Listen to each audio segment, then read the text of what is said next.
Act 1, Scene 5. If this scene had a title, it would be Lady Macbeth Wears the Pants, or something similar. So, in the best way to communicate anything in a movie or a play, it begins with Lady Macbeth reading out something, which, as you know from these short series of videos, is not a very good use of video. But basically, she reads that, and here's what she says. So, actually, this is what Macbeth says, sorry to disappoint. What thou art promise, yet do I fear thy nature. It is too full of the milk of human kindness to catch the nearest way. Thou wouldst be great, art not without ambition, but without the illness should attend it.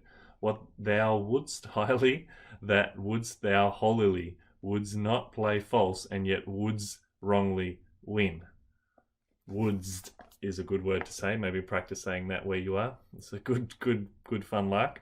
So basically he's saying, all right, look, I'm promised something good, yet I fear that I'm too full of the milk of human kindness. So women breastfeed, and as you know, that's a sign of weakness.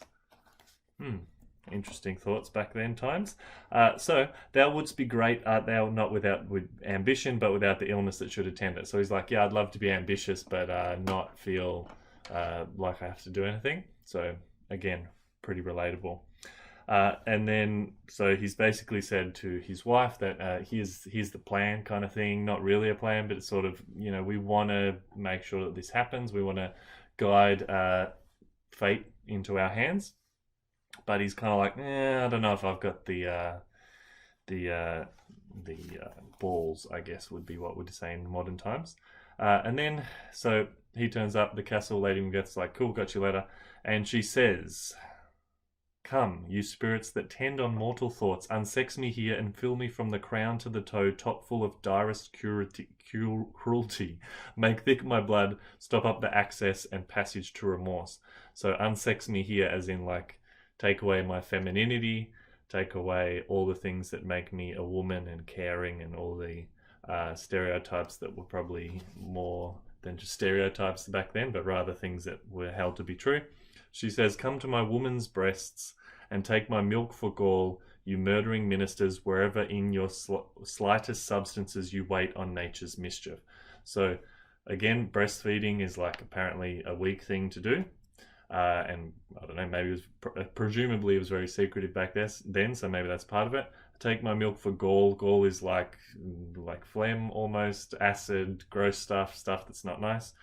So replace the life-giving goodness of breast milk with acid and bad stuff, because she doesn't want to be a woman anymore. She wants to be the man, wear the pants and such forth.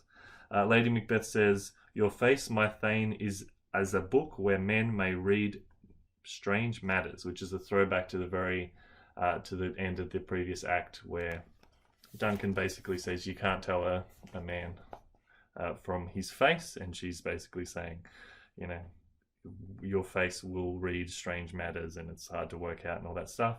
And oh, never shall sun that morrow see. So see you later, mate, you're going to be killed. We don't really know exactly who's going to do it at this point. But based on her speech, we're kind of getting the feel for it. So finally she says, your hand, your tongue look like the innocent flower, but be the serpent underneath. So she's trying to guide Macbeth to look chaste, look pious, look good and polite, but actually to be the serpent underneath and to kill people. And then she says, only look up clear to alter favour, ever is to fear, leave all the rest to me. So she's basically saying, I'll sort this out for you. But she's still trying to guide him to be the one to do the actual murderation, which is definitely a word.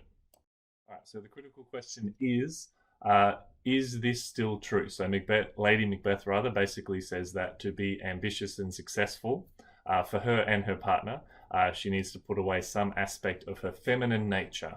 Do you think this is still true in modern times? Yes, no, or some variation of those two things, and why?